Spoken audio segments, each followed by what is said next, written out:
கொசு அடிச்சிருக்குது India. S, இந்த UAE versus India match எப்படி போச்சுங்கிறது இந்த வீடியோ பார்க்க போறோம். Boys and girls, my dear friends, hi from Bala. India versus UAE முதல் மேட்ச் இந்தியாவுக்கு இந்த ஏஷியா கப் 2025 ஓப்பனிங்கே வந்துட்டு இப்படி நான் வந்து தப்பா எடுத்துக்காதீங்க. யுஏஇ வந்துட்டு கொசு அடிச்ச இந்தியான்லாம் என்ன பீத்திக்காதராடு, இங்கே எவ்வளோ பெரிய நாடு, இன்னைக்கு நாங்கள் இப்படி வேணா இருக்கலாம், நாளைக்கு நாங்களும் வளர்ந்து வரலாம் அப்படின்னு சொல்லி இந்த ஒரு சாதாரண ஒரு ஆளாக டெலிவிஷன் நுழைஞ்சார். இன்னைக்கு அவர் ஒரு ஹீரோ ஆயிட்டாரு. எல்லாருமே அவர் அப்படி தான் ஆரம்பத்தில் அசிங்கப்படுத்தினாங்க. தயவுசெய்து அந்த ரேஞ்சுக்கு எடுத்துகிட்டு போயிடாதீங்க இந்த இந்தியா யுஏஇ கதையை. கொசு அடிச்சனா சும்மா அது ஒரு ஒரு ஜோக்காக சொல்கிறது, ஜோக்காக பார்த்துட்டு விட்டுறணும். சில டைம்லாம் ரொம்ப அதை சீரியஸாக எடுத்துக்கூடாது பாஸ் அப்படின்னு சொல்லி இந்த இந்தியா வர்சஸ் யுஏஇ மேட்ச் வந்து கிட்டத்தட்ட பார்க்கணும் அப்படின்னா வந்துட்டு இவர் சொன்ன மாதிரி தான் சஞ்சய் மஞ்சுரேக்கர் அவர்கள் வந்துட்டு சூரியகுமார் யாதவ் கிட்ட கேட்குறாரு. என்னையவே சொல்கிறீங்களே, அவர் சொன்னதை பாருங்கள். சூரியகுமார் யாதவ் கேட்குறாரு, என்ன உங்களுக்கு ஒரு ஃபுல் மேட்ச் ஃபீ கிடைக்குமா இந்த மேட்ச்சுக்கு அப்படின்னு. அந்த அளவுக்கு வந்து சிரிச்சுக்கிறாங்க அவங்களாம். ஸோ அதனால் வந்து இதை நான் எப்படி பார்க்குறேன் அப்படின்னா, இந்தியா வர்சஸ் யுஏஇ போன்ற மேட்சஸ்லாம் முதல்ல இந்த மாதிரி ஸ்டேஜில் ஒரு ஏஷியா கப் போன்ற டோர்னமெண்ட்டை நடக்கக்கூடாதுன்னு நான் நினைக்கிறேன். ஏன் அப்படின்னா, இந்த ஏசிசி கொஞ்சமாவது யோசிக்கணும், ஏஷியா கிரிக்கெட் கவுன்சில். சரி, ரைட்டு, ஓகே, இந்த யுஏஇ, ஹாங்காங், ஓமன் போன்ற நாடுகள்லாம் இந்தியாவுக்கு அகெயின்ஸ்டாக ஒரு மேட்ச் விளையாடி அதில் ஒரு ரெவன்யூ திரட்டும் போது அவங்களுக்கும் அது ஒரு சப்போர்ட் கிடைக்கும். அதெல்லாம் நான் ஒத்துக்கிறேன். நான் என்ன சொல்கிறேன், இந்தியாவுக்கு பி டீம், சி டீம், இஎஃப்சி ஜெட் வரைக்கும் இப்போ டீம் அவ்வளோ ஸ்குவாடு வச்சுருக்கிறோம் நம்ம. அப்போ அந்த மாதிரி ஒரு ஸ்குவாடை வச்சு யுஏஇக்கு கூட நீங்கள் வந்து ஒரு 3 match ODI series, T20 series கூட எடுத்துக்கோங்க, T20 சீரீஸ் நடத்திக்கங்க.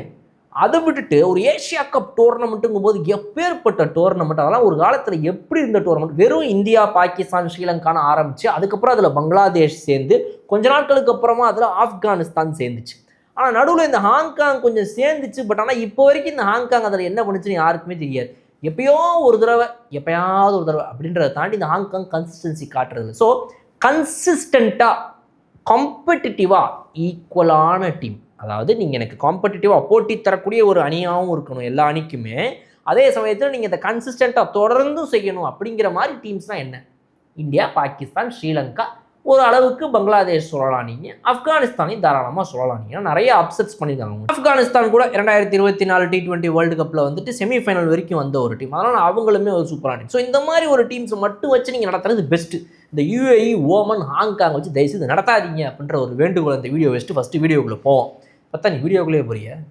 ரைட்டு, இந்தியாவுடைய பவுலிங் முதல்ல வந்து ஹார்திக் பாண்டியா அவர்கள் ஓப்பனிங் பண்ணார். அதுக்கெல்லாம் வந்து நம்ம ஃபஸ்ட்டு இந்த இஷ்யூ பற்றி பேசிட்டோம். நெக்ஸ்ட்டு ரெண்டாவது பிளேயிங் லெவனை பற்றி பேசிடுவோம். இந்தியாவுடைய பிளேயிங் லெவன் எப்படி இருக்குது? சஞ்சு சாம்சனுக்கு எங்கே இடம் கிடைக்கும்? திலக் வர்மாவை தூக்கி விட்டுருவாங்களா? அடி வாங்க போகிறது யாருன்னா இன்றைக்கி வந்து யாருமே இல்லைப்பா, நான் சொல்கிறேன் கேளு அப்படின்ற மாதிரி ஒரு ஸ்குவாடை வந்து நம்ம இந்திய அணி வந்துட்டு இன்றைக்கி அனௌன்ஸ் பண்ணிருந்துச்சு. ஸோ இந்திய அணியுடைய இந்த ஸ்குவாடை பொறுத்த வரைக்கும் நீங்கள் இந்தியா வர்சஸ் யுஏஇ மேட்ச்சில் எடுத்து பார்த்தீங்க அப்படின்னா, ஃபஸ்ட்டு ஓப்பனிங் சஞ்சு சாம்சன் இறங்குவாருன்ற நம்பிக்கை எல்லாருக்கும் போனது சரியாக தான் போச்சு. அதே மாதிரி நம்ம சுப்மன் கில் அண்ட் அபிஷேக் சர்மாவை தான் ஓப்பனிங் இறக்கிறதாக முடிவு பண்ணிட்டாங்க. Right, okay. 1 டவுனில் சூரியகுமார் யாதவ், அதுவும் எதிர்பார்த்தது தான்.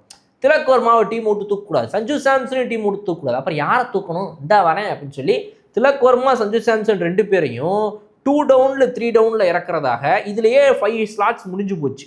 இப்போ இதுக்கப்புறம் யாரை இறக்குறாங்க அப்படின்னா சிவம் தூபே. சரி, ரைட்டு, சிவம் தூபே. அப்போ ஹார்திக் பாண்டியா அவருக்கு அப்புறம் அப்படின்னு. ஹார்திக் பாண்டியா வரா எங்கே? 7ஆம் நம்பர்லாம் ஹார்திக் பாண்டியா விளையாடணுமா? என்னடா டே, நான்லாம் ஐபிஎல்ல 1 டவுனில் 2 டவுனில் குஜராத் டைட்டன்ஸ்க்கு ஆடிக்கிட்டு இருந்தேன்டா. இன்னைக்கு ஏதோ திரும்பவும் மும்பை இந்தியன்ஸுக்குள்ள வந்தவொடனே அங்கே சூரியகுமார் இருக்காப்புல, திலக் வர்மா இருக்கிறாருன்னு 5க்கு போனேன். திரும்பவும் இங்கே வந்தால் இங்கேயும் சூரியகுமார் இருக்காரு, இவர் இருக்காரு, அவர் இருக்காரு, 7ஆம் நம்பருக்கு கொண்டு வரீங்கலாம் அநியாயமா இல்லையா அப்படின்னா, சார் நீங்கள் 7ஆம் நம்பர் கிடையாது, டீம் லைனப்பில் 7ல் இருக்கீங்க, மேட்ச் சுச்சுவேஷனுக்கு ஏற்ற மாதிரி நாங்கள் மாற்றிப்போம், இதெல்லாம் வந்து ஃப்ளோட்டிங் ஸ்பாட்ஸ், நீங்கள் திடீர்னு கூட நம்பர் 4 விளாடலாம். டே, இந்த விளாடலாம்லாம் எனக்கு வேணாம், எனக்கும் ஒரு ஸ்பாட்டை சொல்லு. ஆக்சுவலாக என் ஸ்பாட் என்ன? 7 சார். ஏன்டா அப்படி பண்ணுறீங்க? நான் தான் இம்ப்ரூவ் ஆகி வந்துட்டேன்டா மேலே அப்படின்றாரு. பட் டீமுடைய கம்போசிஷனுக்கு இதுதாங்க எங்களால் முடியும்னு சொல்லி அவர் 7ஆம் நம்பரில் தூக்கி அடிக்கிறாங்க. இது ஒரு பிரச்சனை. சுப்மன் கில் வரனால என்னெல்லாம் நடக்குது பாருங்க. திலக் வர்மா நம்பர் 4க்கு போயிட்டார். இப்போ சஞ்சு சாம்சன் நம்பர் 5. டே, எனக்கு நம்பர் 5 ஸ்லாட்டுக்கு சம்மந்தமே இல்லைடா, என்ன எதுக்குடா நம்பர் 5 இறக்குறீங்கன்ற சஞ்சு சாம்சன். நம்ம பார்க்க போகிறோம் பாகிஸ்தான் மேட்ச்லாம் நம்பர் 5 விளாட வேண்டிய கட்டாயம் ஏற்படலாம். அப்போ நீ சஞ்சு சாம்சன் என்ன எப்படி விளாட போகிற அந்த சுச்சுவேஷன்லன்ற அந்த இதெல்லாம் பார்க்கும்போது இருக்குது பிசிசிஐக்கு சரியான ஒரு அடி மக்கள்கிட்ட இருந்து. ரைட்டா? ஸோ நம்மளுடைய 3, 4, 5, 6 ஹார்திக் பாண்டியா நம்பர் 7. 8ஆம் நம்பரில் அக்சர் பட்டேல். சரி, பேட்டிங் டெப்த்து கிடச்சிருச்சு. எத்தனை ஸ்பின்னர்னு பார்த்தா 3 ஸ்பின்னர். குல்தீப் யாதவ் இருக்கார், அக்சர் இருக்கார், வருண் சக்கரவர்த்தி இருக்கார். 8, 9, 10 ஆச்சு. அப்படின்னு ஒரே ஒரு ஸ்லாட் தான் ஆகுது. யார் ஃபாஸ்ட் பவுலர் அப்படின்னா பும்ரான்ற ஒரு ஃபாஸ்ட் பவுலர் தான். அப்போ வேற யாருங்க ஹார்திக் பாண்டியா ஆல்ரவுண்டர் இருக்கார்ல, அப்போ 2 ஃபாஸ்ட் பவுலர் தானா, சிவம் துபேன்ற ஒரு ஃபாஸ்ட் பவுலர் மீடியம் ஃபாஸ்ட் இருக்கிறார்ல அப்படின்றாங்க. ஸோ இவங்க 3 பேர் தான் ஃபாஸ்ட் பவுலர்ஸ்னு சொல்லி. ஸோ இது வந்து திரும்ப பாகிஸ்தான் மேட்ச்சுக்கு ரிப்ளிகேட் ஆகுமாங்கிறது அடுத்த கேள்வி.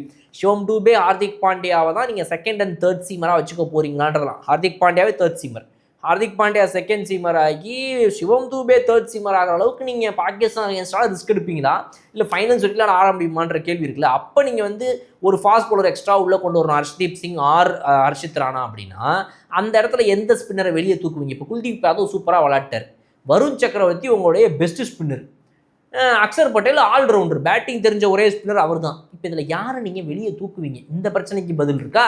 ஸோ இந்த மாதிரி பிளேயிங்களுடைய குழப்பம் இன்னும் தொடருது. மேட்ச்சுக்கு மேட்ச் மாற்றுவாங்கன்றது நல்லாவே தெரிஞ்சு போச்சு.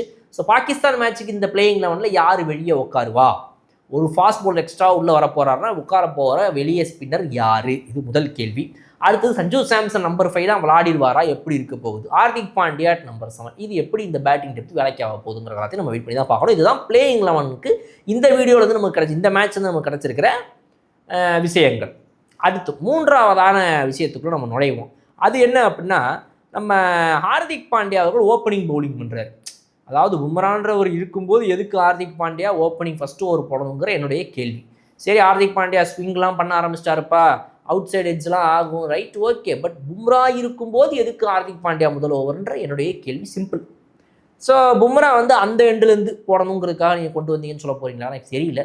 பட் பும்ரா வந்து செகண்ட் ஓவர் போடுறாரு. இப்போ இதில் உடனடியாக திரும்ப வந்துட்டு ஒரு அக்ஷர் பட்டேலை கூப்பிட்டு வரோம் அப்படின்னு சொல்லி பவுலிங்கில் வந்து அப்படியே எடுத்தோடனே 3 ஓவரில் 3 பேர்னு என்னென்னமோ ட்ரை பண்ணுறாரு சூரியகுமார். கடைசியில் விக்கெட்டை மறுபடியும் எடுத்து கொடுத்தது யாருன்னா பும்ரா தான். அதுக்கு நீ பும்ராக்கு முதல் ஓவரே கொடுத்துருந்தா மேபி முதல் ஓவர்லேயே ஒன்று நடந்திருக்கலாம், இல்லை 3வது ஓவர் நடந்திருக்கலாம்.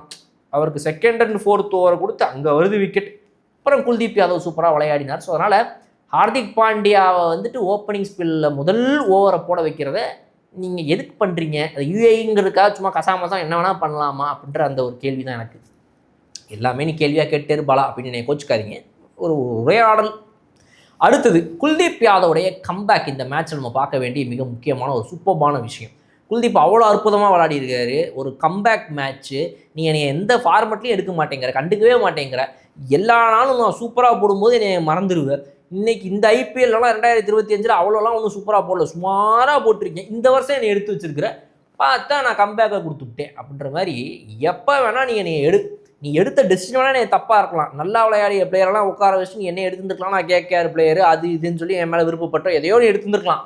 பட் நான் என் பெஸ்ட்டை கொடுக்குறேன் அப்படின்னு சொல்லி இன்றைக்கி அவருடைய பெஸ்ட், அதுவும் ஒரு லெஃப்ட் ஹேண்ட் பேட்ஸ்மேனெலாம் அவர் வந்து அப்படியே ஸ்ட்ரைட் ஃபார்வர்ட் பண்ணுறாப்புல, அப்படி குத்தி உள்ளே இறங்கி typical test match wicket style எடுக்கிறாப்புல. அதனால் குல்தீப் யாதவ் எவ்வளோ பெரிய ஒரு ஏஸ் ஸ்பின்னர், அவரை வந்துட்டு எவ்வளோ அண்டர் பிளே பண்ணிக்கிறாங்க நம்ம இந்திய அணி.